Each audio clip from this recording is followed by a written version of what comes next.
Okay.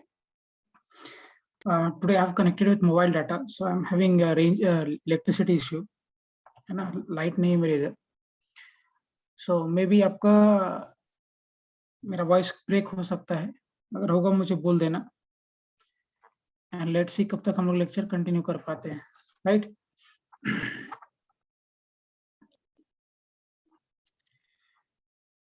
Am I audible everyone? सब लोग सुन पा रहे हो? Yes, sir. Fine. So कुछ रेंज का इशू रहेगा मुझे बोल देना बेटा, क्योंकि लाइट्स नहीं है,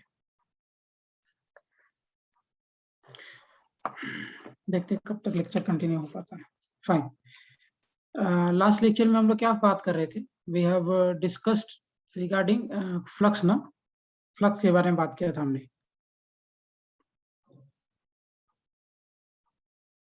यस और नो, फ्लक्स के रिगार्डिंग बात किया था ना?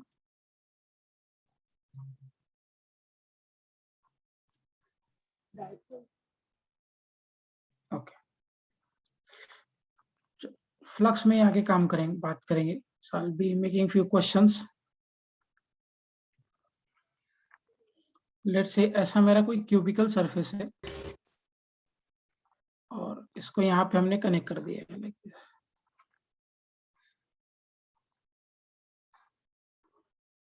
और चार्ज को यहाँ प्लेस किया है instead of the centre of the cube पे ना, की जगह पे मैंने चार्ज को यहाँ प्लेस कर दिया Q by epsilon nought, Q coulomb का. So, आपसे पूछा गया है find out the net flux passing through this surface. So let's मी से कि ये सरफेस मेरा ए बी सी डी है. तो आपसे पूछा गया find, good, very good Smriti, find flux through जो आपको सरफेस है which is A B C D. Q by 48 epsilon nought is Pranika's answer. And so हमने 0 बोला. Smriti saying Q by 24 epsilon nought. Okay.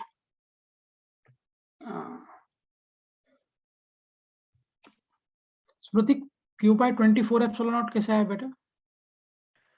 Sir उस चार्ज को कवर करने के लिए ये छोड़ के और 7 क्यूब्स बनाए उसके मतलब आजू बाजू में, और फिर वो क्यूब के बेस से क्यू बाई 6 एप्सिलॉन नॉट जाएगा और नीचे 4 क्यूब्स के बेस होंगे और उसमें से एक बेस ये होगा, तो क्यू बाई 24 एप्सिलॉन नॉट. चार ही क्यों होंगे? सर कंस्ट्रक्शन करके आ रहा है वैसा. अच्छा, ओके.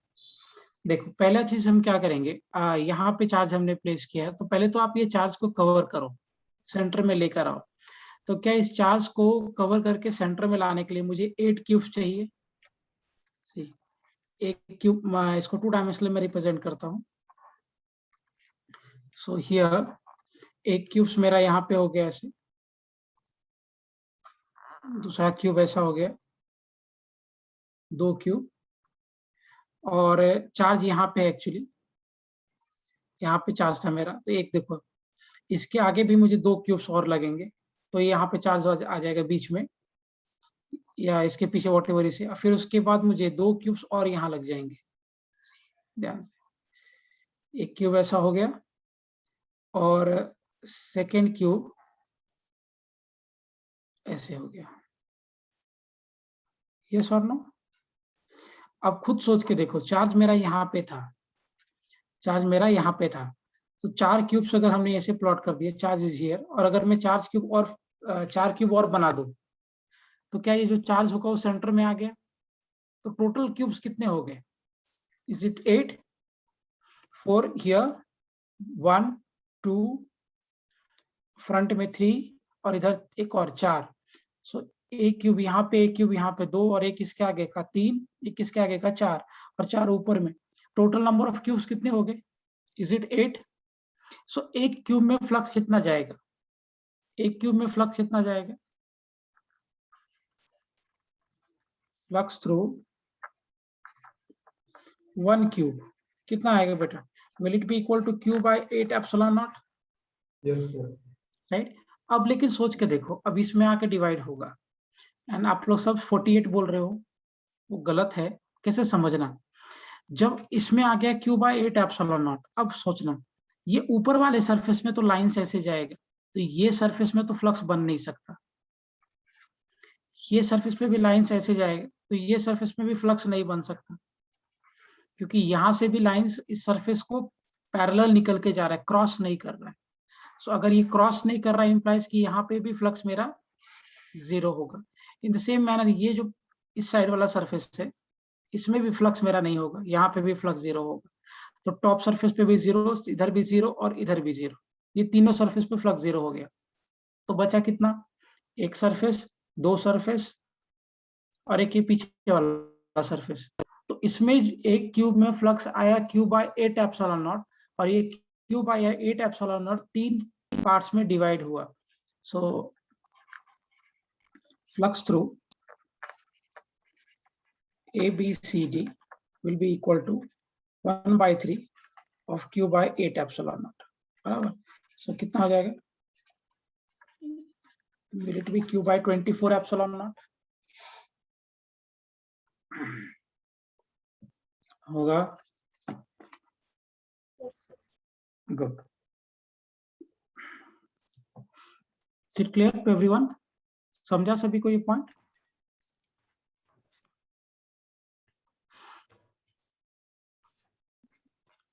समझ में आया बेटा सबको, everyone?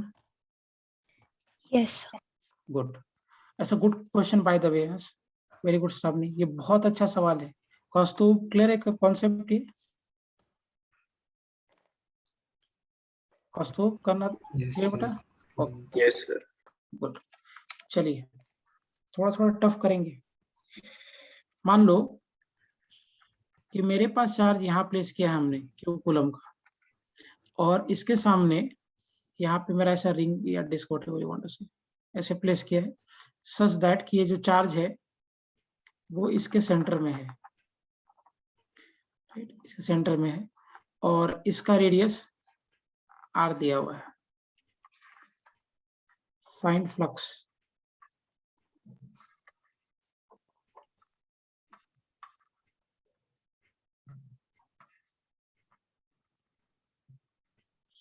Find flux through ring. ये सब क्वेश्चन हमने वहां पे रेगुलर लेक्चर में नहीं किया था, वहां नहीं कराऊंगा मैं, यहीं पे करेंगे।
करें इसको।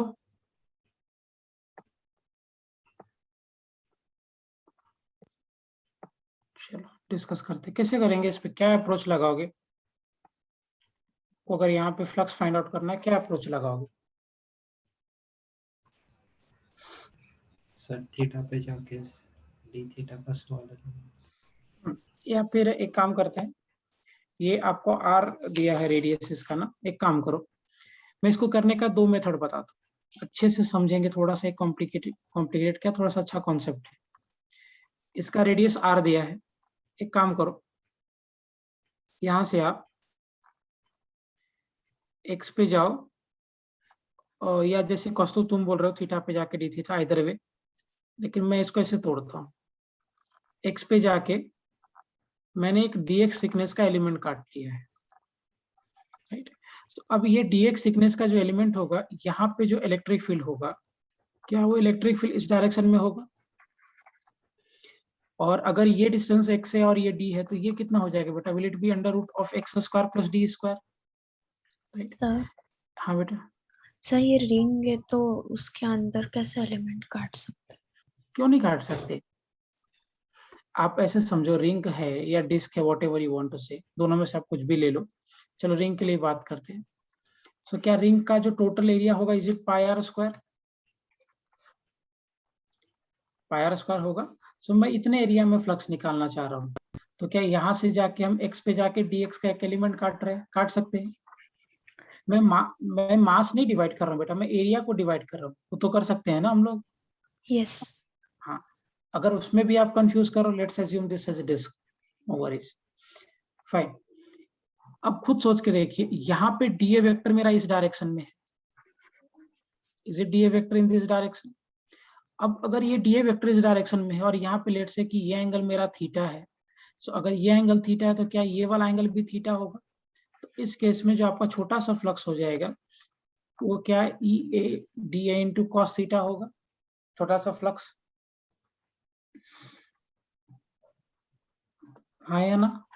ये होगा ना E into D A into cos theta, क्योंकि ये इलेक्ट्रिक फील्ड इधर की तरफ है, फ्लक्स में कंट्रीब्यूट सिर्फ ये करेगा ई कॉस थीटा वाला कंपोनेंट, ई साइन थीटा वाला कंपोनेंट तो पैरेलल हो जाएगा रिंग के, so therefore that will not contribute in flux. So flux में यही कंट्रीब्यूट करेगा ई ए इंटू कॉस थीटा। बराबर है क्या पॉइंट? अब देखिए, देयरफॉर डी फाई ई कितना हो जाएगा, is it equal to 1/4 pi epsilon nought Q by under root of x square plus D square का whole square into area, is it 2 pi x into dx into cos theta? What will be cos theta here?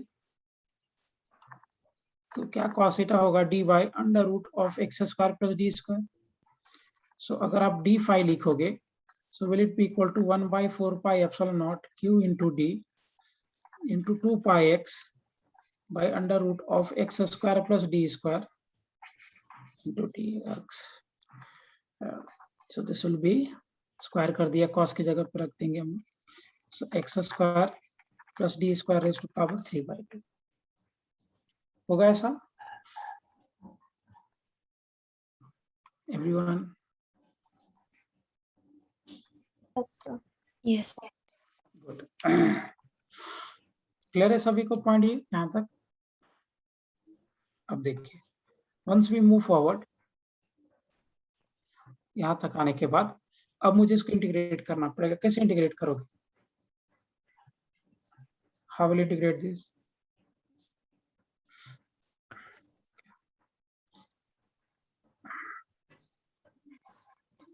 Can I से कि tan theta is x by d? सो क्या मैं x की जगह पे can I place d tan theta? देखिए, tan theta अगर आप ध्यान से देखोगे तो tan थीटा कितना हो जाएगा बेटा? x by d ना, x is equal to d tan theta. So can I say dx is equal to d into sec square theta into d theta? रख सकते हैं। So d phi is equal to 1/4 pi epsilon naught q into d into 2 pi into x की जगह पे हमने place कर दिया d tan theta, x की जगह पे प्लेस कर दिया d tan theta into dx की जगह पे प्लेस कर देंगे d sec square theta into D theta by d square tan square theta plus d square.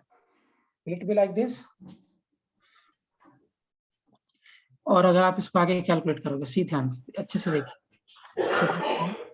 What we can से कि जो मेरा d फाई होगा, d phi will be equal to d5 will be equal to k.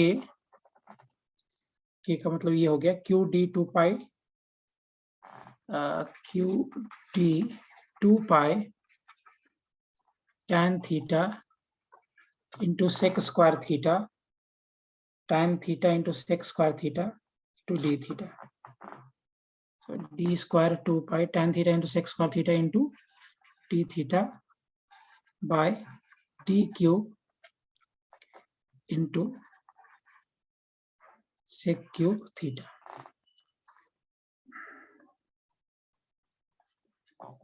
Is it clear? Sir हाँ बेटा बोलो. Sir वो under root और वो स्क्वायर हो जाएगा 3/2 कहाँ से आएगा वो? ये देखो ना, cos की जगह पे रख दिया, cos की जगह पे रखा d under root X square plus D square और under root X square plus D square into X square plus D square, X square plus D square is to power 3/2 आ जाएगा. cos को replace किया इससे. ये sir okay, agreed? Clear है सबको बेटा यहाँ तक point? Yes sir. Okay, let's say कि यहाँ पे जो एंगल बन रहा है एंड पॉइंट तक, ये एंगल को मुझे पता नहीं, बट मैं इस एंगल को अल्फा मान लेता हूँ, तो मेरा लिमिट हो जाएगा माइनस अल्फा से प्लस अल्फा. ओके, सो अब देखिए ये कैंसिल हो गया, ये आ जाएगा sec theta. So what we can say that d phi is equal to, अच्छा एक और ये कैंसिल हो गया, d बच जाएगा k q 2 pi tan theta into cos theta into d theta by d. और क्या बोल सकते हैं हम लोग, d phi k 2q by 2 pi by d into sine theta into d theta. Will it be like this? Yes. Okay. Now integrate करेंगे हम लोग. So integration of d phi kq into 2 pi by d integration of sin theta into d theta from minus phi से plus phi. Phi alpha लिया ना, sorry, from minus alpha से plus alpha. So from minus alpha से plus alpha. So therefore phi is equal to k into 2 pi by d. Sign का integration होता है minus cos alpha and minus and minus. कितना आ जाएगा result? करो फटाफट, इसको इंटीग्रेट करके बाद में लिमिट्स रखिए. बस इंटीग्रेट करो, इंटीग्रेट करके लिमिट बस प्लेस करो.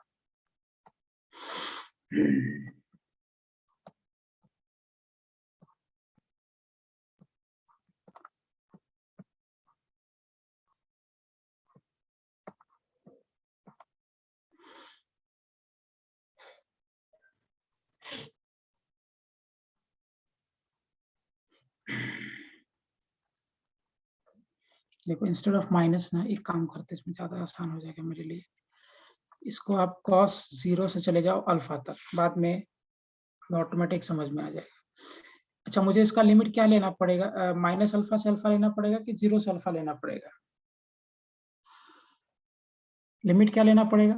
माइनस अल्फा से अल्फा कि 0 से अल्फा? 0 से अल्फा लिया. Correct. So it will be minus cos alpha and plus cos of 0, क्योंकि ये रिंग बना रहे हैं ना एक्चुअली. तो ये वो ऊपर का पार्ट लिया तो नीचे का ऑटोमेटिक कवर हो गया, तो माइनस से प्लस लेने की जरूरत नहीं, डायरेक्टली करो. सो इम्प्लाइज फ्लक्स कितना हो जाएगा बेटा? 1/4 pi epsilon not 2q by d into 1 minus of cos alpha. तो ये कैंसिल हो जाएगा 2, यहाँ पे पाई चल रहा था ना, पाई का टर्म भी रहेगा इधर, ये पाई से ये पाई कैंसिल हो गया। सो देयरफॉर फ्लक्स कितना आ जाएगा, is it equal to Q by 2 epsilon not 1 by d 1 minus, अच्छा cos अल्फा को क्या लिख सकते हो आप यहाँ से, what you can write cos alpha here, क्या मैं cos अल्फा को यहाँ पे can I write this as r by under root of r square plus d square, cos alpha को लिख सकते हैं क्या हम लोग? यस गुड, एवरीवन एग्रीड, सबको क्लियर हो रहा है पॉइंट? सर डी बाय आई, 1 सेकेंड, क्या बेटा डी बाय आई बोलिए? अच्छा cos, हाँ ये sin अल्फा हो गया ना, cos अल्फा को लिखोगे तो क्या आ जाएगा, base by hypotenuse, so cos alpha कितना हो जाएगा, is it d by under root of r square plus d square, मैं इसको r समझ रहा था, cos अल्फा क्या आपका d बाय दिस होगा under root of r square plus d square, right? Okay great, अभी ये cos अल्फा का वैल्यू आप यहाँ पे प्लेस कर दीजिए, so cos alpha will be 1 minus of d by under root of r square plus d square, so this will be your flux that will be associated with उसके साथ वो associate कर जाएगा। बता बोलो। सर 1 माइनस cos अल्फा को direct half angle formula में 1 minus cos alpha को हाफ एंगल फॉर्मूला, हाँ लगा सकते हो, वैसे भी लगा सकते हो।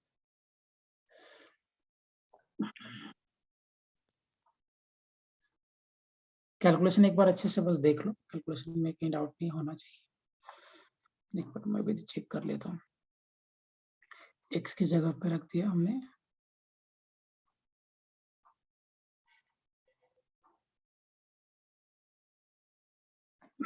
ठीक है।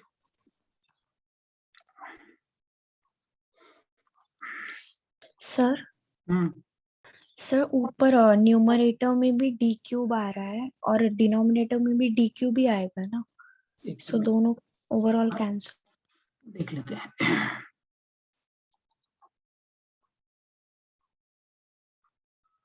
यस एक मिनट सृष्टि बेटा होल्ड करो, हाँ न्यूमरेटर में एक डी था, एक अच्छा एक पहले से भी तो डी था ना, डी डी हाँ डी क्यूब हो जाएगा, correct, so this will be D cube, तो ये तो पूरा कैंसिल हो जाएगा D, so this will get cancelled d cube, so therefore ये d का टर्म एलिमिनेट करना पड़ेगा, d will get eliminated, so ये आपको आंसर हो जाएगा ना final, so the final answer will be equal to q by 2 epsilon 1 minus क्या कर रहा हूं मैं, d by under root of r square plus d square, correct, ये छूट गया मेरा मल्टीप्लाई करना, एक d पहले से चल रहा था, एक d इधर आ गया और एक d इधर आ गया, सो d क्यूब, हाँ बराबर। क्वेश्चन क्या था सृष्टि, आई एक्सप्लेन दिस अगेन, ये यहाँ पे हमारा एक डिस्क था फॉर एग्जांपल, और इससे d डिस्टेंस आगे मैंने यहाँ पे एक पॉइंट चार्ज रखा था प्लस क्यू, अब इस चार्ज की वजह से इस डिस्क के साथ कितना फ्लक्स पास करेगा ये आपको कैलकुलेट करना था, उसके लिए हमने सब काम किया था। समझ में आया सभी को calculation, everyone? Kaustubh is it clear बेटा, कैलकुलेशन समझा प्रॉपर्ली?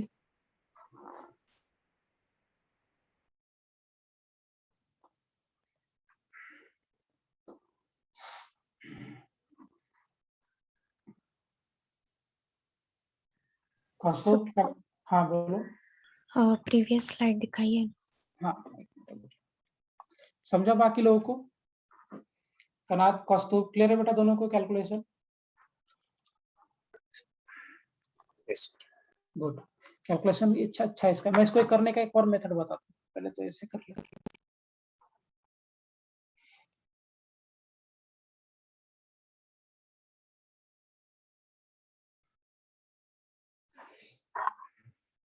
डन। ओके, यूज होने के बाद बोलो, I'll go to the next slide. Sir first slide जी इसके पहले का भी है। Okay sir.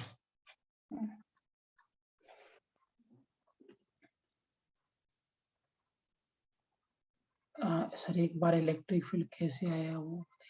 अच्छा इलेक्ट्रिक फील्ड देखो, मैंने यहाँ पे एलिमेंट कैसे काटा था, ये एलिमेंट मैंने x पे जाके dx का काटा, राइट। ये रेडियस मेरा x है, तो यहाँ से लेकर ये x हो गया मेरा एक्चुअली। सो बेसिकली ये ट्रायंगल बन गया ये वाला। So if this is d, this is x, तो ये डिस्टेंस होगा under root of x square plus d square. ये पॉइंट चार्ज है, सो पॉइंट चार्ज की वजह से इलेक्ट्रिक फील्ड कितना हो जाएगा, 1/4πε0 q बाय r स्क्वायर, और r की जगह पे ये हो जाएगा under root of x square plus d square. ये आपका इलेक्ट्रिक फील्ड हो गया। अब इस इलेक्ट्रिक फील्ड ऐसे जाएगा यहाँ से, इसका जो इधर वाला एक कंपोनेंट होगा, सॉरी,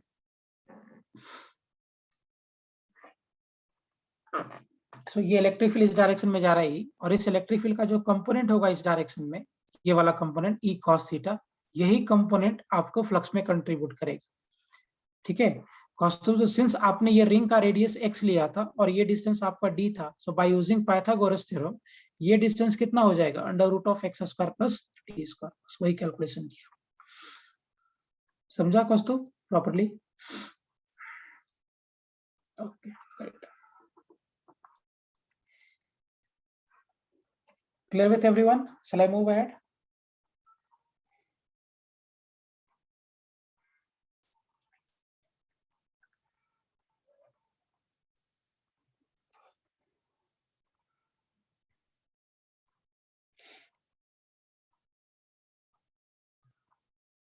आगे बढ़े,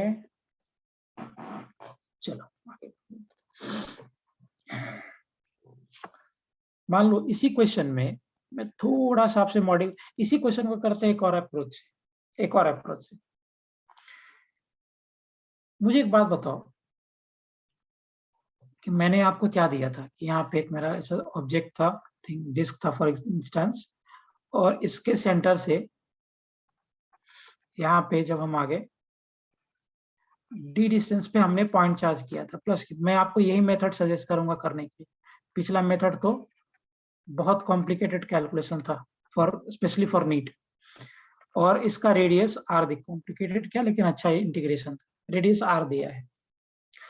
तो आपसे फ्लक्स पूछा था, इसके थ्रू कितना फ्लक्स जाएगा। एक बात मुझे बताओ, जब मैं ये चार्ज को यहाँ पे रखा हूं और पूरे 2 पाई सॉलिड एंगल के लिए बात करता हूँ, 4 पाई के लिए एक्चुअली, सो अगर आप देखोगे तो टोटल 4 पाई एंगल के लिए कितना फ्लक्स जनरेट हो रहा है, is it Q by epsilon not? क्योंकि जब आप इसको रखोगे, इस तरह से प्लेस करोगे, तो टोटल एंगल कितना फॉर्म करेगा, will it be q by epsilon naught? और टोटल फ्लक्स फॉर्म कर रहा है, मतलब मेरा total angle, total solid angle कितना होता है, is it equal to 4 pi? Total solid angle कितना होता है बेटा, 4 पाई के बराबर होता है क्या? Yes. सो कैन आई से वन थिंग कि 4 पाई एंगल के लिए जो फ्लक्स बना वो क्यू बाई एप्सिलॉन नॉट है। सो 1 रेडियन के लिए जो फ्लक्स बनेगा कितना हो जाएगा, 1/4 pi into q by epsilon not. क्या इतना फ्लक्स बनेगा 1 रेडियन के लिए? अब ध्यान से जरा देखिए, जब आप यहाँ पे आ रहे हो इसके साथ, तो ये बेसिकली कोन बन गया, लेट से इसका एंगल ये थीटा है। सो ये कोन यहाँ पे कितना सॉलिड एंगल बना रहा है, is it equal to D A by are square? A हमेशा परपेंडिकुलर लेते हैं, शायद आपको पता होगा, ये बात मालूम है ना सॉलिड एंगल के बारे में? Yes. ओके, सो ये हमारा सॉलिड एंगल बना d A by are square. Is it clear? ध्यान रखना, इसमें जो एरिया वेक्टर आप लोगे, एरिया वेक्टर का कंपोनेंट लेना पड़ेगा जो आर के परपेंडिकुलर है, आर के इसमें है। सो इस केस में आपका इसका एरिया कितना हो जाएगा, what will B area in this case?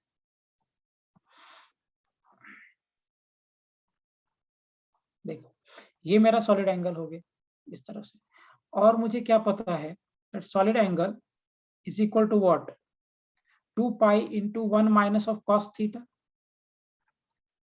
ये पता है फॉर्मूला?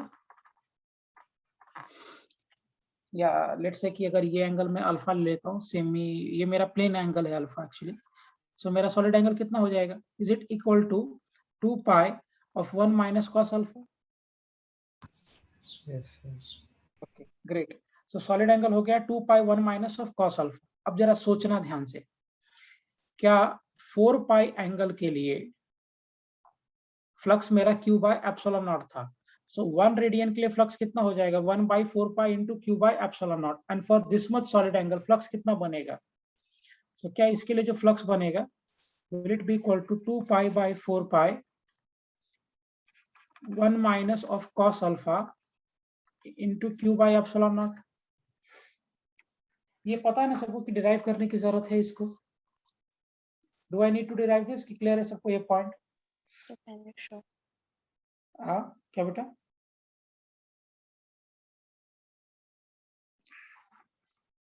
एक मिनट होल्ड करो।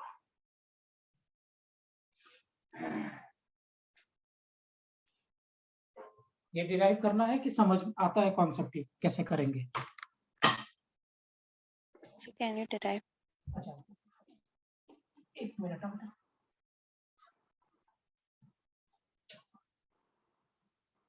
इसको डिराइव करने के लिए क्या करेंगे देखिए,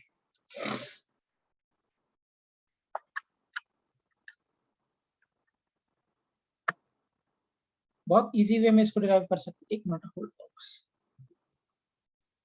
सो टू डिराइव दिस आप क्या करोगे कि आप यहां से थीटा एंगल पे जाओ।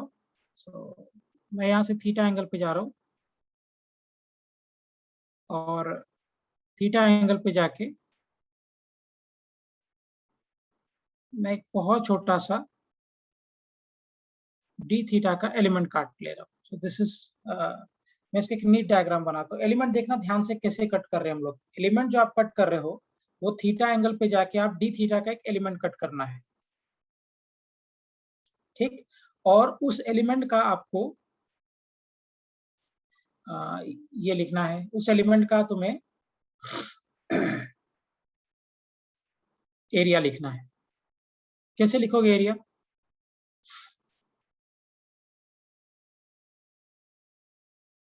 कैसे लिखोगे एरिया? सी, यहां से हम गए थीटा पे गए और डी थीटा का एलिमेंट हमने काट लिया है। इसका थिकनेस कितना होगा? What will B it's thickness? D theta कितना होगा थिकनेस?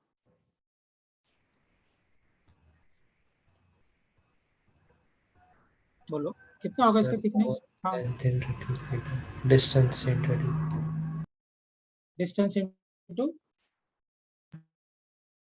D theta. करेक्ट। इसका जो थिकनेस होगा क्या है? डी इंटू डी थीटा होगा। लेट से डी लिखना थोड़ा गलत ये लग रहा है क्योंकि ऑलरेडी एक डी लिख रहे हैं। लेट से कि ये आर है मेरा, तो इसका डिस्टेंस कितना हो जाएगा बेटा? Will it be equal to r into D theta. और इसका रेडियस कितना हो जाएगा? क्या ये रेडियस होगा r into sine theta? If it is theta तो ये क्या हो जाएगा? ये आपका रेडियस आर है तो ये क्या हो जाएगा? Will it be R into sine theta? Yes sir. Right. So अगर आप एरिया लिखोगे, एरिया को हम क्या लिख सकते हैं? 2 pi R into sine theta into R into D theta. Correct. इसको अगर आप एरिया को इंटीग्रेट करो, लिख दोगे पहले 2 pi are square into sine theta into D theta. Integrate करेंगे 0 से a और इसका जो लिमिट होगा वो हो जाएगा 0 से लेकर alpha. So implies that dA का इंटीग्रेशन हो गया a is equal to 2 pi are square, sine theta का इंटीग्रेशन क्या हो जाएगा बेटा? माइनस कॉस थीटा फ्रॉम 0 से लेकर अल्फा।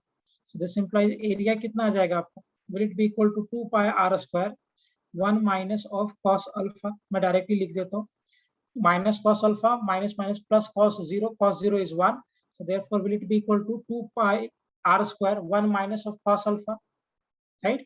और अगर आप सॉलिड एंगल निकालोगे तो सॉलिड एंगल आपका ये होता है ना dA by r square, so this is 2 pi of r square 1 minus of cos alpha by r square. This r square and r square will get cancelled, so therefore solid angle कितना हो जाएगा? Will it be equal to 2 pi 1 minus of cos alpha?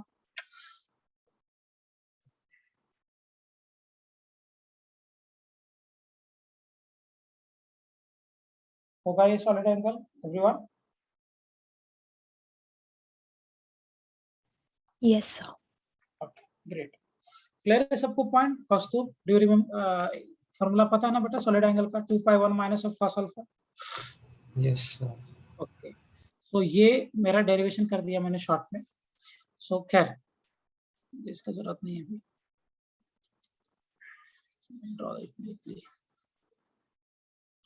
So therefore इस case में क्या था कि मेरे पास यहाँ पे हमने रिंग रखा था लाइक दिस, और इससे d डिस्टेंस आगे हियर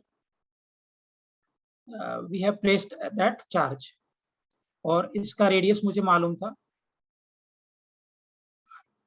okay. अब मुझे एक बात बताओ, ये कितना एंगल फॉर्म करेगा?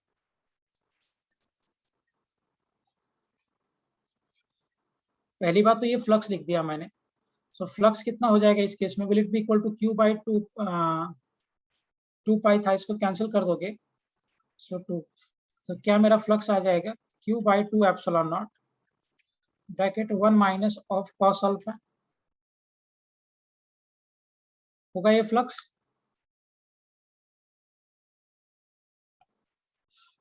Yes. Okay great. Is it fine everyone? सबको क्लैरिटी है इस बात पे? हाँ, अब अगर आप सिंपली यहाँ से cos अल्फा का वैल्यू रखना चाहोगे कि अल्फा आपका ये एंगल था, सेमी ये वाला एंगल, सो cos अल्फा कितना हो जाएगा? ये आपका हो गया under root of r square plus d square. So अगर आप प्लेस कर दोगे यहाँ पे, so phi is equal to q by 2 epsilon not 1 minus of d by under root of r square plus d square. क्या इतना flux होगा? Just check the last answer. है 2 लाइन का क्वेश्चन था ये। यस और नो? यस। बस तुम्हें वो कॉन्सेप्ट पता होना चाहिए सॉलिड एंगल का। Once you know the concept ना, तो फिर ये 2 लाइन का क्वेश्चन है, कुछ ज्यादा इसमें है ही नहीं। बस अपने को अच्छे से सॉलिड एंगल का कॉन्सेप्ट मालूम होना चाहिए।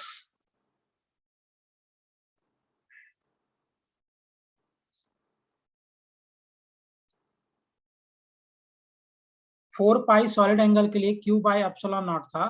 1 डिग्री के लिए जो बनेगा flux, that will be 1 by 4 pi q by epsilon not 1 radian के लिए।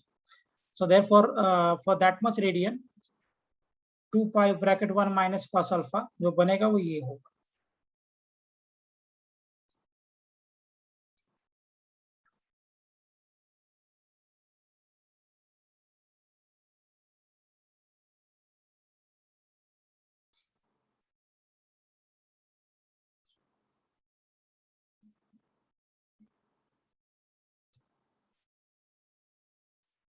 Am I clear properly?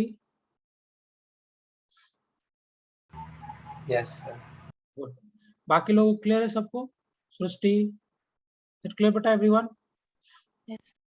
चलो आगे बढ़ते, इसी में करना है आपको। इसमें कुछ बहुत अच्छे अच्छे क्वेश्चंस बनेंगे फ्लक्स के। लेट्स से कि मेरे पास इधर एक सिलेंडर लिया मैंने इस वे में, ये भी बहुत फेमस क्वेश्चन है।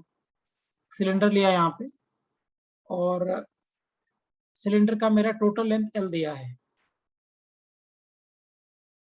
टोटल लेंथ L है सिलेंडर का। और क्या कह रहा है कि सिमेट्रिकली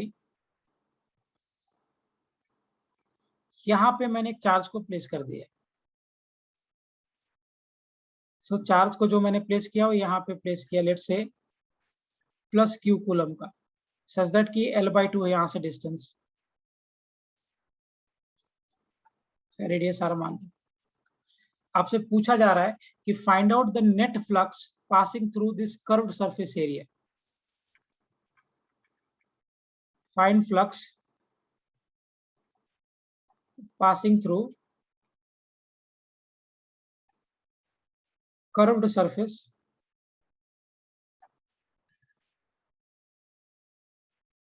area।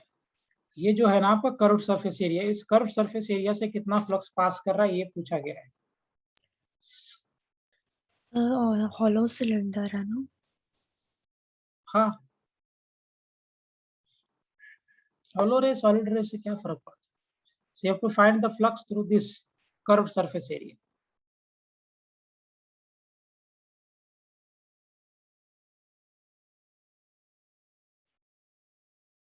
समझा? क्वेश्चन समझ में आ गया क्या पूछा जा रहा है?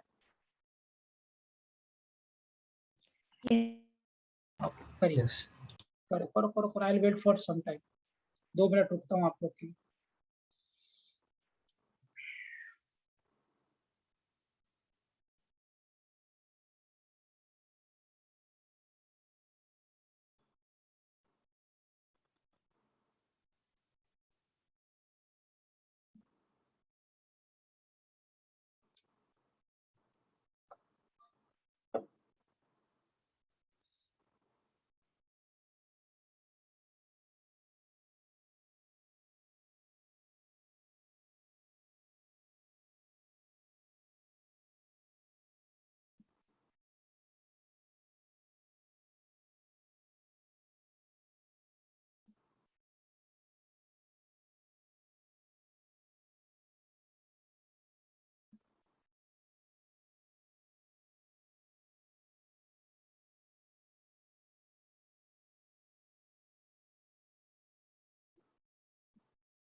ओके, क्या करें और कैसे करें? चलो देखते हैं। मुझे एक बात बताओ, इसको करने का 2 लॉजिक है। चाहे तो मैं इंटीग्रेशन से भी हम लोग कर सकते हैं या फिर ऐसे भी कर सकते हैं। मुझे एक बात बताओ, ये जो है सिलेंडर से टोटल फ्लक्स कितना जनरेट करेगा? Q by epsilon naught. हाँ, टोटल फ्लक्स जो जनरेट करेगा that will be Q by epsilon not. अच्छा, ये वाले सरफेस से और ये वाले सरफेस, इधर से भी फ्लक्स पॉजिटिव होगा, यहाँ से भी फ्लक्स पॉजिटिव होगा। सो क्रॉस सेक्शनल एरिया से अगर हम बात करें, क्रॉस सेक्शनल एरिया, इसमें से कितना फ्लक्स जाएगा? लेट्स से 5 कर देता हूँ, कितना फ्लक्स जाएगा? सो अभी जस्ट हमने पीछे डिराइव किया था, Q by 2 epsilon not 1 minus of L by 2 over under root L square by 4 plus R square. क्या इतना फ्लक्स बनेगा? Yes. Okay, great. So this will be L square by 4 plus R square into 2, क्योंकि इधर से भी जाएगा इधर से भी जाएगा ना, तो ये तो मैंने एक ही फेज से लिखा, वैसे इस फेज से भी जाएगा। सो अगर आप इसको एडजस्ट करोगे, सो ये 2 से 2 कैंसिल हो जाएगा। सो देयरफॉर क्या मेरा जो फ्लक्स 1 बना, is it 5 by epsilon not 1 minus of L by 2 by under root of L square by 4 plus R square. क्या इतना फ्लक्स बना 5। So can I say that flux through curved surface will be equal to Q by epsilon naught minus of Q by epsilon naught minus L by 2 over under root of L square plus 4 and plus R square. So ये हो जाएगा plus, होगा ऐसा? Just एक बार check करके मुझे बताओ, अच्छे Yes, से एनालाइज करके प्रॉपर्ली।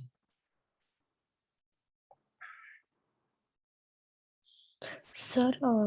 हाँ Q by epsilon naught बाहर होगा ब्रैकेट में. हाँ, वो कैलकुलेट कर, पहले ये मुझे बताइए, ये समझ में आया सभी को? This Q by epsilon naught will be outside and minus 1 will be there. So Q by epsilon naught outside 1 minus 1. होगा ये टर्म एवरीवन? Yes. बस हो गया, यही फ्लक्स होगा, इसको सॉल्व कर लेंगे। This will be the flux through curved surface area.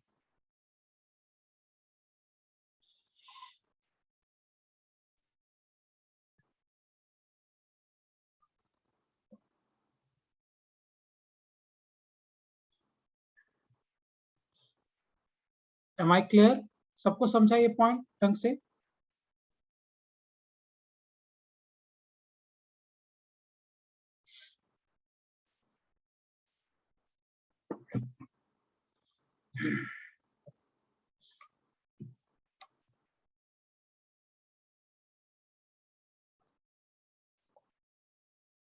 हाँ, मैंने क्या किया कौस्तुभ इस केस में, पहले टोटल फ्लक्स, ओके, पहले टोटल फ्लक्स निकाला because of this charge, this is Q by epsilon not. फिर मैंने फ्लक्स थ्रू ये सरफेस निकाला, ऑलरेडी मुझे मालूम है ये डिस्टेंस L/2 है, तो मैंने ऑलरेडी पीछे फॉर्मूला डिराइव डिस्कस किया था, q by 2 epsilon not 1 minus d by under root of r square plus d square. So d इस केस में मेरा L/2 था, सो d की जगह पे L/2 रख के प्लेस कर दिया। सो ये मुझे मिला फ्लक्स थ्रू वन सरफेस, इसको मैंने 2 से मल्टीप्लाई कर दिया क्योंकि यहाँ से भी फ्लक्स पॉजिटिव है और यहाँ से भी फ्लक्स पॉजिटिव है। सो ये जो टर्म आया, this is the flux through this cross sectional area, ये क्रॉस सेक्शनल एरिया से फ्लक्स आ गया है। मुझे कर्व सरफेस एरिया से पूछ रहा है, so flux through curve surface area will be equal to total flux minus flux through cross sectional area, जो भी आएगा that will be your flux through curve surface area.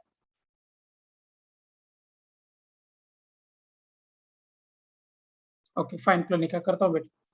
कौस्तुभ समझा ये पॉइंट यहां तक? मैंने total flux Q by epsilon nought में से flux through cross sectional area को सबट्रैक्ट कर दिया, तो मुझे क्या मिलेगा? Flux through curve surface area. Is it clear? Planika इसमें क्या किया बेटा, मैं आपको पहले मैंने बताया कि 4 पाई एंगल के लिए जो मेरा टोटल फ्लक्स बनेगा वो क्यू बाय एप्सिलॉन नॉट होगा। सो 1 रेडियन के लिए फ्लक्स कितना हो जाएगा? 1 by Q by 4 pi epsilon not, this will be flux for 1 radian, और ये 4 पाई रेडियन के लिए ये फ्लक्स था। अब सॉलिड एंगल होता है 2 pi bracket 1 minus of cos alpha, जहां पे अल्फा आपका ये सेमी एंगल है। सो इतने एंगल के लिए 2 pi 1 minus of cos alpha, इस एंगल के लिए आपका फ्लक्स कितना हो जाएगा? Will it be equal to 2 pi 1 minus of cos alpha into q by 4 pi into epsilon not.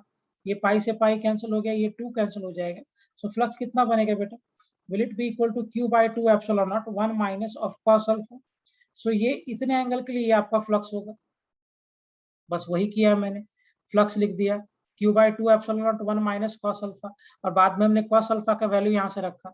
So cos alpha will be equal to, यहाँ से रखोगे तो ये d है, ये r है, तो ये under root r square plus d square हो जाएगा। So cos alpha will be equal to base by hypotenuse. बस कॉस अल्फा की जगह पे वही टर्म हमने यहाँ प्लेस कर दिया। Okay, is it fine everyone? समझा ये कॉन्सेप्ट सभी को? Yes. Yes very good. एक जेडेबली का क्वेश्चन है, उसमें ऐसा दिया है, अच्छे से करना इसको सोच समझ के भाई। एक स्फीयर है और स्फीयर पे चार्ज दिया है और चार्ज यूनिफॉर्मली डिस्ट्रीब्यूट किया है। स्फीयर पे चार्ज यूनिफॉर्मली डिस्ट्रीब्यूट किया है। अब क्या कह रहा है? चार्ज यूनिफॉर्मली डिस्ट्रीब्यूट करने के बाद इसको पिवोट करता हुआ एक सिलेंडर प्लॉट कर दिया मैंने, ऐसे सिलेंडर एक प्लॉट कर दिया जो कि इस स्फीयर को पिवोट करके निकल के जा रहा है।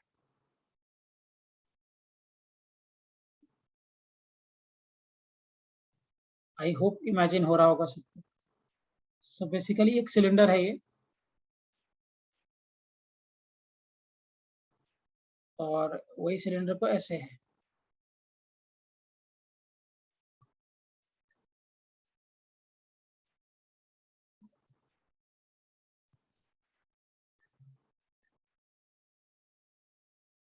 ये सिलेंडर पूरा पिवोट करके चले गए। ये मेरा रेडियस r दिया है, इसका ये जो दिया है ये मेरा d है, डायमीटर सिलेंडर। आपसे पूछ रहा है कि what will be the flux.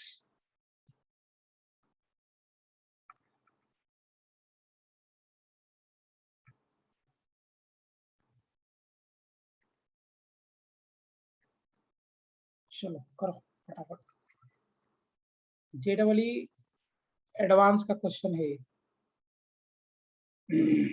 मुझे ईयर याद नहीं कब पूछा था।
हाँ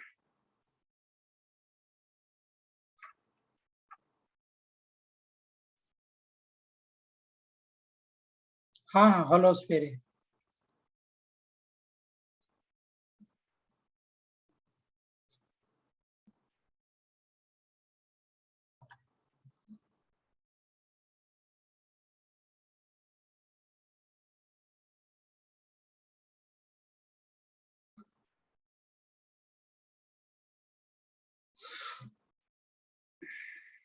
सोचिए कैसे करोगे, मैं 1 मिनट के लिए वेट करता हूँ।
यस बेटा, आई हैव।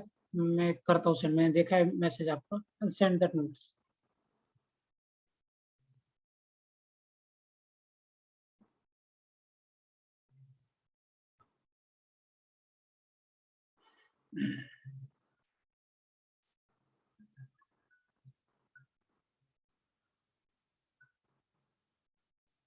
चलो करूँ मैं इसको, कैसे डील करोगे इसको, पहले तो ये मुझे बता।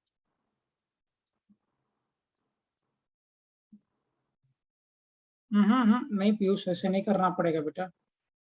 पहले तो सिलेंडर के अंदर चार्ज कितना है वो निकालिए।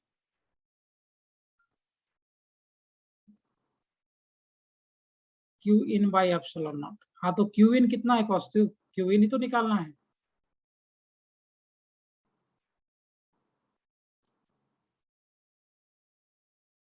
क्यू इन कितना है, क्यू इन ही तो पता करना है।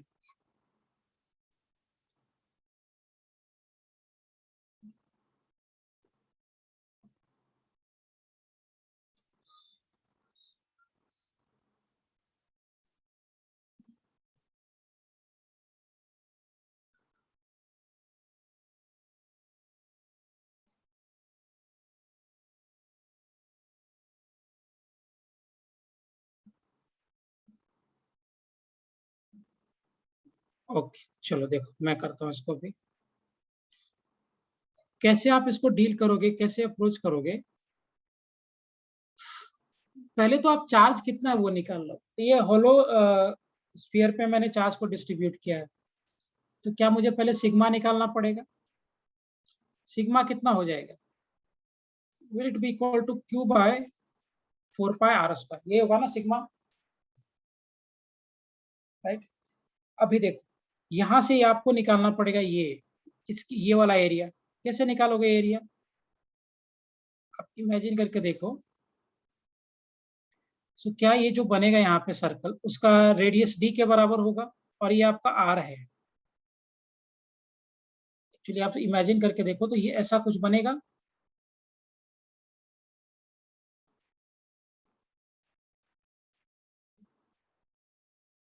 ऐसा कुछ बनेगा, 1 मिनट होल्ड ऑन। ऐसा कुछ बनेगा। बेसिकली ये कोन हो गया ना एक तरह का। ऐसे अगर आप देखोगे तो ये कोन हो जाएगा। और अगर ये कोन हो गया, लेट्स से कि एंगल मेरा अल्फा है, तो ये आपका डिस्टेंस आर हो जाएगा, रेडियस ऑफ द स्फीयर। और ये क्या आपका डी हो जाएगा, क्योंकि अगर ये डी है तो ये भी प्रोजेक्शन एरिया पे तो इसका डी ही होगा ना। तो इसका सॉलिड एंगल कितना लिखोगे आप, what will be solid angle, 2 pi are square 1 minus of cos alpha.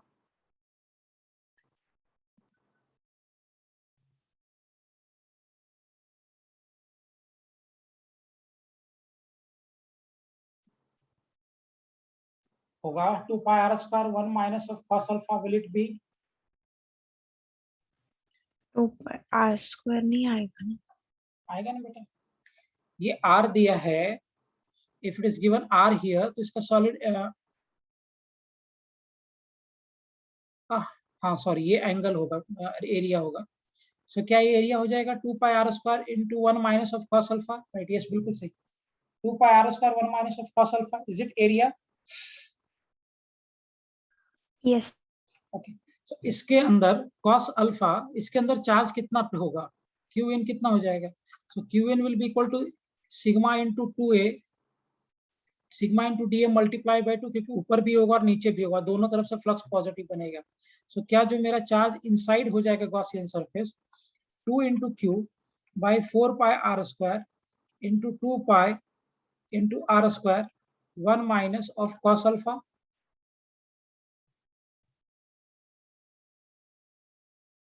समझ रहा है भाई कि मैं अकेला ही समझ रहा हूँ? Is it clear?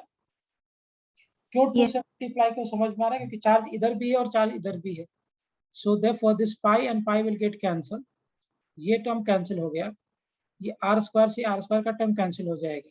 So Q in कितना हो जाएगा? Will it be equal to q bracket 1 minus of cos alpha, मैं कॉस अल्फा का वैल्यू बाद में प्लेस कर दूंगा, q into 1 minus of cos alpha.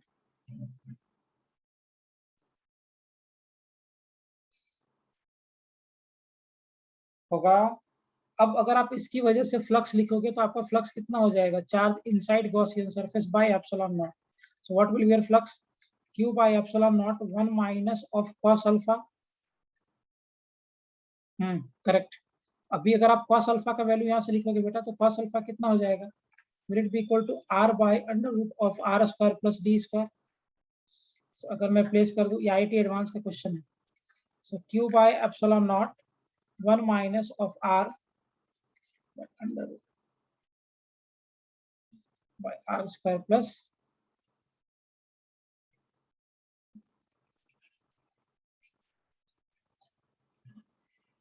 will it be the case?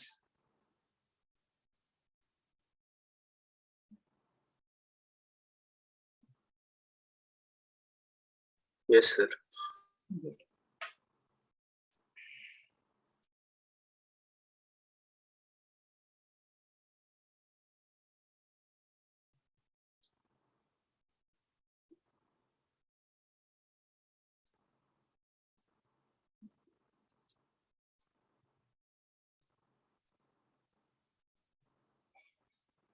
Clear है सबको? पॉइंट समझ में आ गया? मैं जो रेगुलर टर्म को टॉपिक्स है वो मैं यहाँ नहीं पढ़ा रहा हूँ, वो सब हम लोग वहीं डिस्कस करेंगे नॉर्मल लेक्चर में।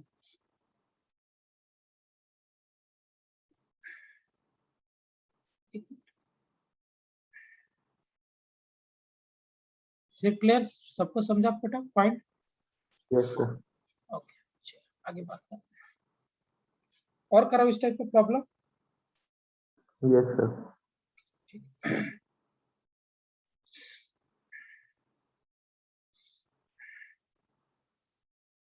मान लो क्वेश्चन में ऐसे फ्रेम कर रहा हूँ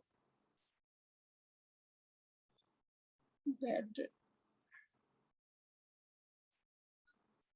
मेरे पास जो सरफेस है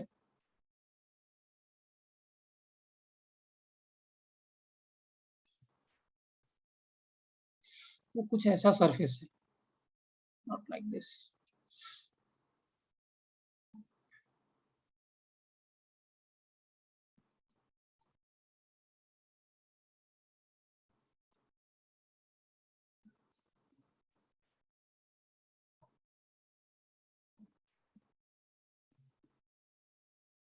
सरफेस जो मेरे पास है इज समथिंग लाइक दिस।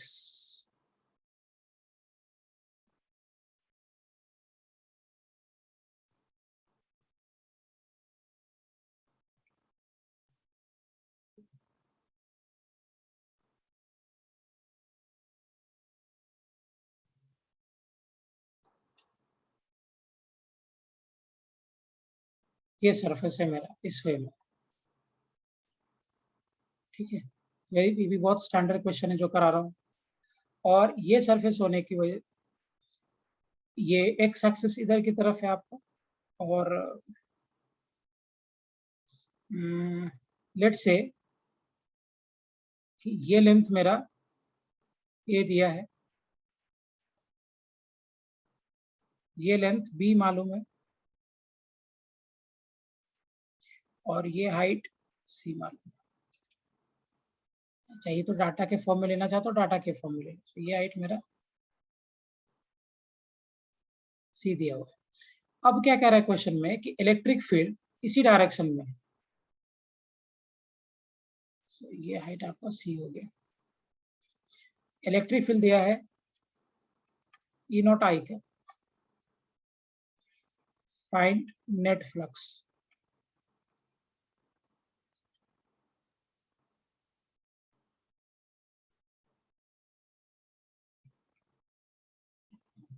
चलो करो, देखो करके।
ओके, कितना होगा फ्लक्स?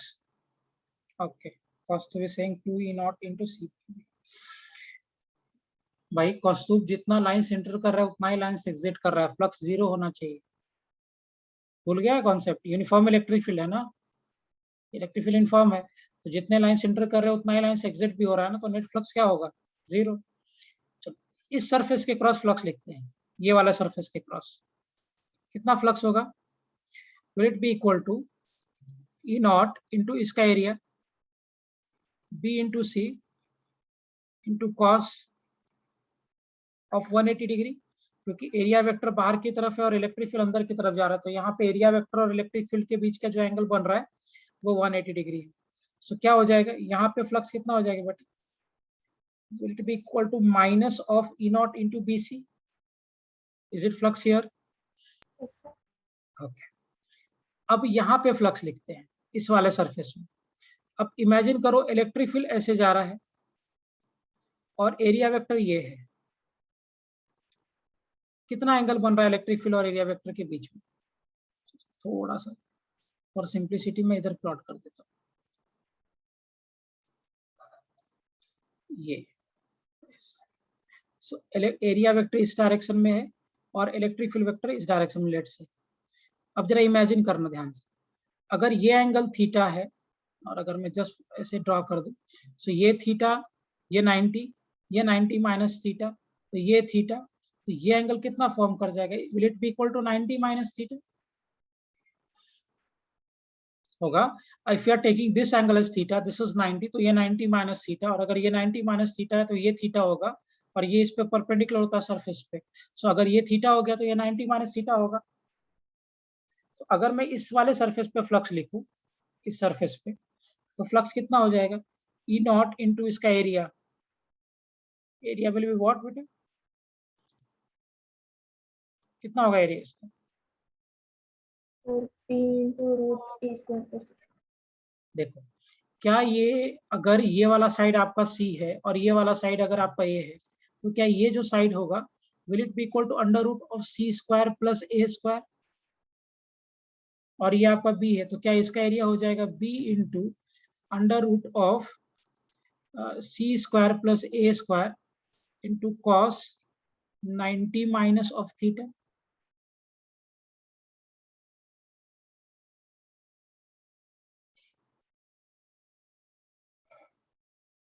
होगा,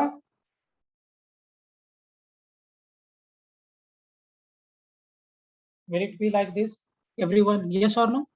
और क्या लिख सकते हो flux, E not into B into under root of C square plus A square cos 90 minus theta will be equal to what, sine theta, और साइन थीटा यहाँ से कितना हो जाएगा, perpendicular which is C by hypotenuse this, so flux कितना हो जाएगा, E not into B into under root of C square plus A square into sine theta के जगह पर रख दोगे, will it be equal to C by under root of C square plus A square, ये वाला term ये term cancel हो गया।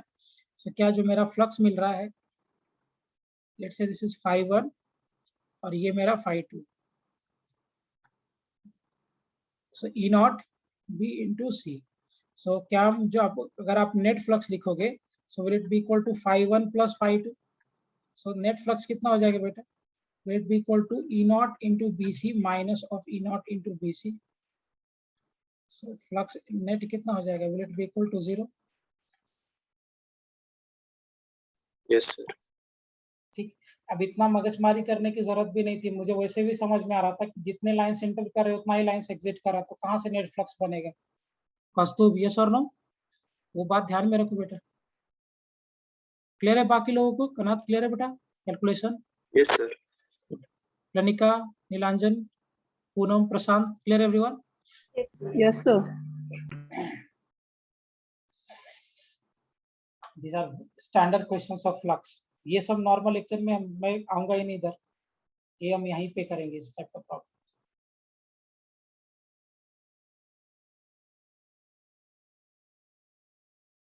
चलो आगे बढ़ते हैं, I'll make one more. So last slide. Okay.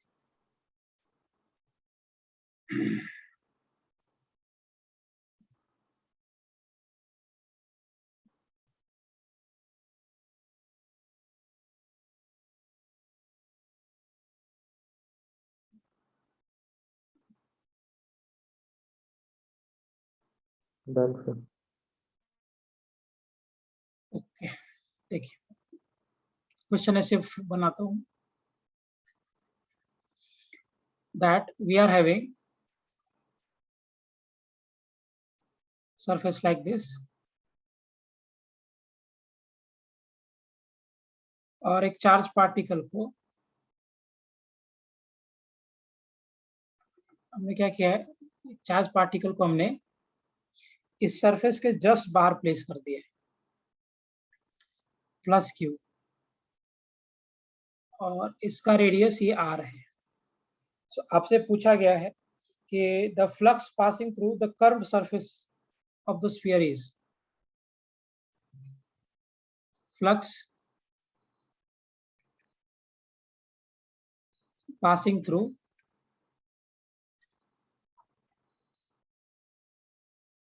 curved surface of sphere is, ध्यान रखना ये चार्ज पार्टिकल इसके जस्ट बाहर रखा है,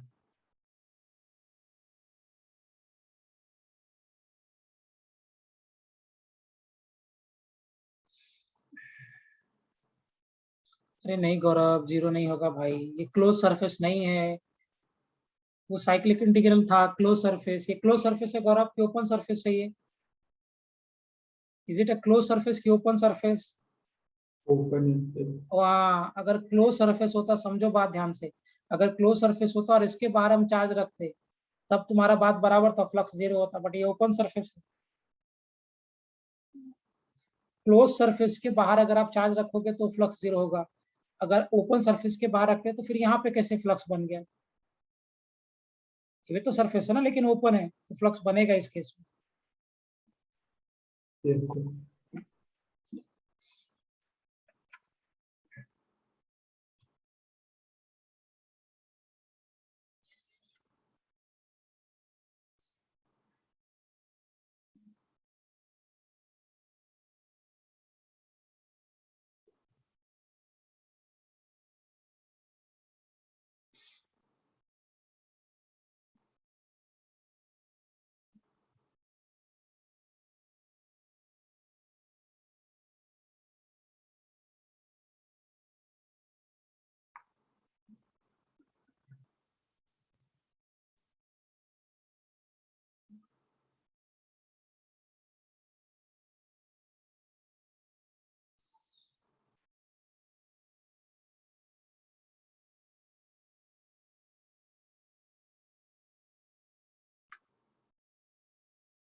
ओके, चलो एक काम करो, इसको क्लोज सरफेस करके बनाओ, इस क्वेश्चन को क्लोज सरफेस करके बनाओ, ज्यादा आसान रहेगा।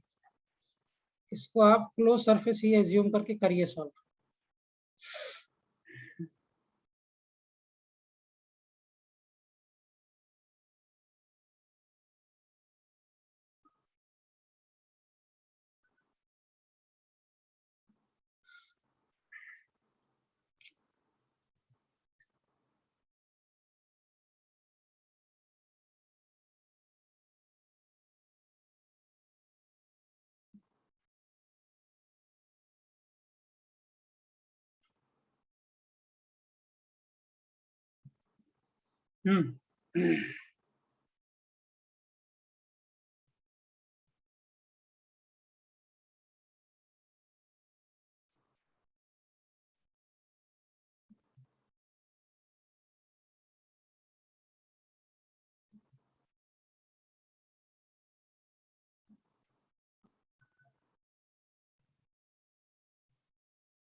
चलो करें इसको डील। कैसे बात करोगे आप? मुझे एक बात बताओ, जब ये, अगर मेरा ये क्लोज सरफेस है, जब तक नहीं दिया तो आप क्लोज सरफेस ट्रीट करोगे, अगर ये क्लोज सरफेस है तो इसके थ्रू नेट फ्लक्स कितना पास करेगा? नेट फ्लक्स कितना हो जाएगा? 0। तो क्या इसका मतलब ये है कि जितना फ्लक्स इसके थ्रू पास करेगा उतना ही फ्लक्स इसके थ्रू पास करना चाहिए, सेम मैग्नीट्यूड का बट ऑपोजिट नेचर का। अगर इसके थ्रू प्लस होगा तो यहाँ पे माइनस होगा, तभी दोनों ऐड होके 0 हो जाएगा ना। Yes sir. Right, so for that what will be doing, एक काम करो, इसके लिए फ्लक्स कितना हो जाएगा अगर हम कैलकुलेट करें, इस सरफेस से फ्लक्स कितना हो जाएगा? Will it be equal to 2 pi by 4 pi q by epsilon naught 1 minus of cos alpha। so flux कितना हो जाएगा बेटा? will it be equal to q by 2 epsilon naught 1 minus of cos alpha। यहाँ पे alpha कितना form हो रहा है? ओके, यहाँ पे अल्फा कितना फॉर्म हो रहा है? Is it equal to 45 degree? Correct, 45 degree होगा ना अल्फा इस केस में जो फॉर्म होगा। so, अगर ये 45 है, आप यहाँ प्लेस कर दो, तो फ्लक्स कितना हो जाएगा बेटा? will it be equal to q by 2 epsilon naught 1 minus cos of 45 degree. So जो फ्लक्स फॉर्म हो जाएगा will it be equal to q by 2 epsilon not 1 minus of 1 by √2। तो भाई ये फ्लक्स इसमें से पॉजिटिव जा रहा है, तो कर्व सरफेस एरिया से फ्लक्स कितना जाएगा? सो flux through curve surface area कितना हो जाएगा? Flux minus q by 2 epsilon not 1 minus of 1 by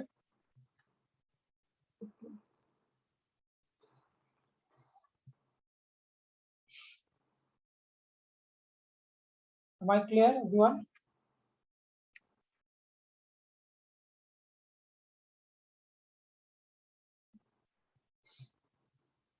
minus क्यों किया? क्योंकि इस वाले से क्रॉस सेक्शनल एरिया से यहाँ से फ्लक्स पॉजिटिव है, इस सरफेस से फ्लक्स पॉजिटिव, और ये वाले जो सरफेस है ना, इससे जो मेरा फ्लक्स होगा वो नेगेटिव हो जाएगा, क्योंकि एरिया वेक्टर इधर जा रहा है और लाइन इधर आ रहा है, so they are in opposite direction. So therefore इस सरफेस के थ्रू फ्लक्स नेगेटिव होगा और इस सरफेस के थ्रू फ्लक्स पॉजिटिव होगा। Am I clear? Yes, sir. पक्का समझ में आ रहा है सबको पॉइंट? समझ में आ रहा है सभी को पॉइंट? Yes, sir. अच्छा, मैं बात करता हूँ प्रेलिका, गुड क्वेश्चन। मैं पूरा एक कंफ्यूजन ही क्लियर कर देता हूँ तुम लोगों को। मान लो मेरा एक सरफेस ऐसा है और चार्ज इस सरफेस के सेंटर पे रखा है, थोड़ा सा उधर सेंटर पे रख दिया, मान लेते हैं क्यूब। एक मेरा सरफेस ये हो गया। सेकेंड वन, मेरा सरफेस ये है और चार्ज यहाँ रख दिया सेंटर से थोड़ा नीचे। और थर्ड केस में चार्ज इस सेंटर से थोड़ा ऊपर रख दिया। बताइए, ये मेरा केस 1, केस 2, केस 3। बताओ इस केस में कितना फ्लक्स होगा? What will B flux in this case? Q by 2 epsilon naught. Q by 2 epsilon not, बिल्कुल सही। इस केस में जो फ्लक्स होगा, इस केस में that flux will be Q by 2 epsilon nought. Pranika देखो बेटा, ये ओपन सरफेस है, तो यहाँ पे आपको इमेजिनरी सरफेस बना के इसको कवर करना पड़ेगा। तो जो हम इमेजिनरी सरफेस बनाते थे ना, जैसे यहाँ पे बनाया था इस प्रॉब्लम में, तो ये ओपन सरफेस था, तो इसको हम इमेजिनरी सरफेस बना के इसको पहले तो हम क्लोज करेंगे, राइट। जैसे देखो ये ओपन सरफेस था, चार्ज यहाँ रख दिया, तो इस केस में फ्लक्स हो जाएगा through this Q by 2 epsilon not. आपको इमेजिनरी सरफेस बना के इसको क्लोज करना पड़ेगा। इस केस में फ्लक्स कितना होगा?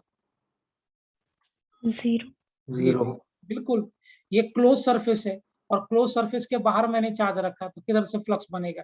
जितना लाइंस एंटर करेगा उतना ही लाइंस एग्जिट करेगा। सो अगर ओपन होगा आपको उसको क्लोज करना पड़ेगा सोच समझ के। अगर क्लोज्ड होगा और चार्ज क्लोज सरफेस के बाहर रखा होगा, फ्लक्स 0 होगा। इस केस में फ्लक्स कितना होगा? Q by epsilon naught. Q by epsilon। Super.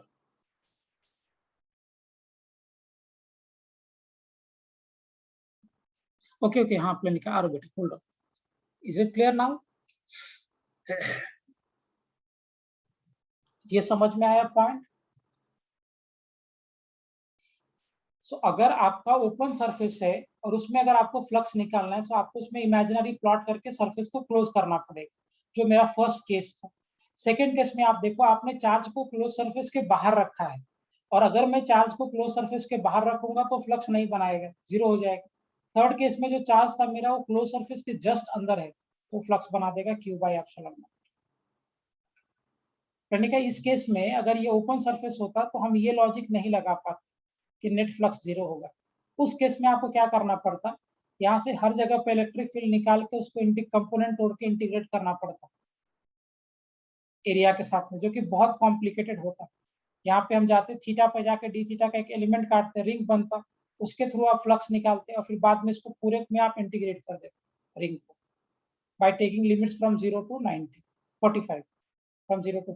So basically आप एक रिंग बनाते यहाँ पे, आप उस रिंग में फ्लक्स निकालते और बाद में फिर आप वैसे ही मल्टीपल रिंग्स होगा, सब में फ्लक्स निकाल के आप ऐड करते जाते। सो बेसिकली आपको इंटीग्रेट करना पड़ता। अगर ये सरफेस ओपन होता तो तब जो प्रॉब्लम बनेगा वो बहुत कॉम्प्लिकेटेड होगा। क्लोज सरफेस के लिए प्रॉब्लम इजी है, हमें क्लोज्ड ही आएगा for advance also I am saying. Larnika clear है बेटा? ओके।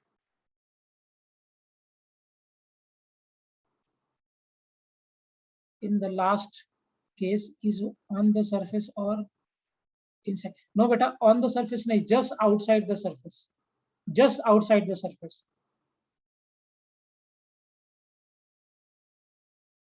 क्लोज कर सकते हो, वो आपको सोचना है, लेकिन क्लोज करते वक्त आपको ये ध्यान में रखना है कि चार्ज आपको सिमेट्रिक प्लेस करना है। तो अगर सिमेट्रिक प्लेस कर पा रहे हो तो बहुत अच्छी बात है, नहीं कर पा रहे हो तो फिर भी प्रॉब्लम रही जाएगा। तो जब भी हम ध्यान रखो, जब भी हम ओपन सरफेस को क्लोज बनाएंगे ना, तो क्लोज बनाते वक्त हमें ये ध्यान में रखना है कि चार्ज सिमेट्रिकली प्लेस होना चाहिए। जैसे यहाँ पे देखो, फर्स्ट प्रॉब्लम में भी आप देखो, फर्स्ट प्रॉब्लम में भी हमने वही काम किया था, ये चार्ज था, इसको क्लोज किया। क्लोज ऐसे करना है कि वो सिमेट्रिक रहे, अनसिमेट्रिक नहीं होना चाहिए। Am I clear everyone? Yes, sir. Good. ये नोट कर लो, गुड, वेरी गुड, ये नोट कर लो, ये बहुत इंपॉर्टेंट है।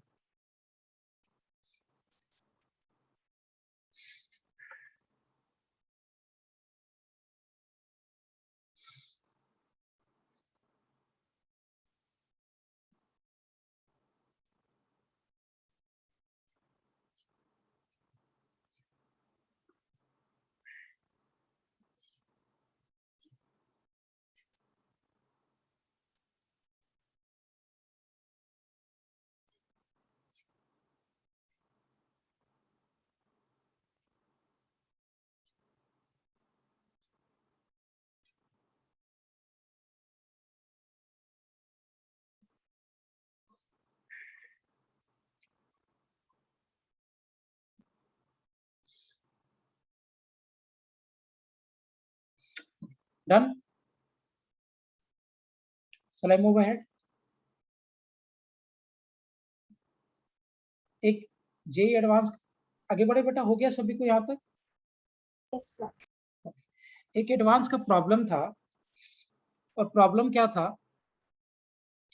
कि यहाँ पे मेरे पास एक चार्ज था, प्लस एक चार्ज था Q1 कूलम का, प्लस माइनस नहीं दिया था, Q1 कूलम का, और यहाँ पे मेरे पास एक दूसरा चार्ज था Q2 कूलम का। यहाँ से लाइंस आया, इसके पास लाइंस आके टर्मिनेट कर रहा था, सच दैट कि ये लाइंस जिस एंगल पे ओरिजिनेट कर रहा था, ये एंगल मेरा अल्फा था, और जिस एंगल पे टर्मिनेट कर रहा था, ये एंगल मेरा बीटा था। सो आपसे पूछा गया था find magnitude of Q1 bye Q2 का रेशियो क्या है।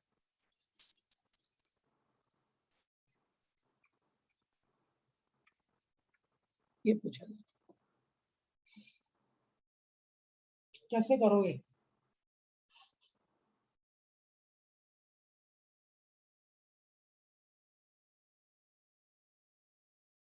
ये एडवांस का क्वेश्चन है ये।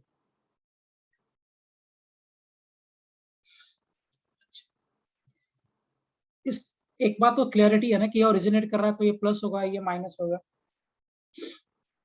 क्या जितने सॉलिड एंगल पे यहां से फ्लक्स जनरेट हो रहा है,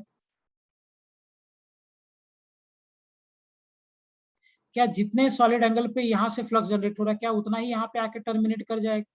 तो यहाँ से फ्लक्स कितना जनरेट हो रहा है? Is it Q1 by 2 epsilon not 1 minus of cos alpha, और यहाँ पे कितना टर्मिनेट कर रहा है? Is it Q2 by 2 epsilon not 1 minus of cos beta. क्या ये दोनों फ्लक्स सेम होना चाहिए बेटा? क्योंकि जितने सॉलिड एंगल पे यहाँ से फ्लक्स निकला है, क्या उतने ही यहाँ पे भी टर्मिनेट करेगा ना। सो अगर वही लाइन इधर आ रहा है तो जो फ्लक्स यहाँ होगा वही फ्लक्स यहाँ होगा। हाँ, बस यहाँ से बाहर जाएगा और यहाँ पे फ्लक्स अंदर आएगा। सो मैग्नीट्यूड बाई दोनों सेम होगा। So can I say that Q1 by 2 epsilon not 1 minus of cos alpha is equal to Q2 by 2 epsilon naught 1 minus of cos beta. So 2 epsilon naught will get cancelled. So can I say that Q1 by Q2 is 1 minus of cos beta over 1 minus of cos beta. This is the advance का problem था, और देखो कितना बेकार problem था। बस concept क्या था कि जितने सॉलिड एंगल में यहाँ से फ्लक्स बनेगा उतना ही यहाँ पे आके टर्मिनेट करना चाहिए। सो ये जो फ्लक्स एग्जिट करेगा और जो फ्लक्स इसके पास अप्रोच करेगा दे शुड बी सेम, बस उसको इक्वेट कर दिया। सिर्फ क्लियर, समझा सभी को पॉइंट ये? Yes. Very good, okay. आज का लेक्चर क्लियर है बेटा सबको ढंग से? Is it clear to everyone? Yes will wind up for this lecture. हम लोग रेगुलर लेक्चर में आगे फिर डेरिवेशन करेंगे। तो डेराइव मैंने इस लेक्चर में कुछ भी नहीं करा है, सिर्फ आपको प्रॉब्लम डील किया है। सो जो रेगुलर लेक्चर होगा वहां पे हम लोग आगे के फॉर्मूलाज डिराइव करेंगे। सबको समझ में आया प्रॉपरली? सर। हाँ बेटा। सर और डीपीपी जो दिया है उसमें एक दो डाउट्स थे। कल के लेक्चर में मुझे रिमाइंड कर देना स्मृति, टुमारोज लेक्चर पहले मुझे रिमाइंड कर देना, पहले वो डाउट्स क्लियर कर लेंगे हम लोग। Okay okay sir. फाइन, ठीक। Will wind up for today, will discuss in the coming lecture. Thank you, sir. Bye बेटा। हाँ bye, thank you sir. Bye.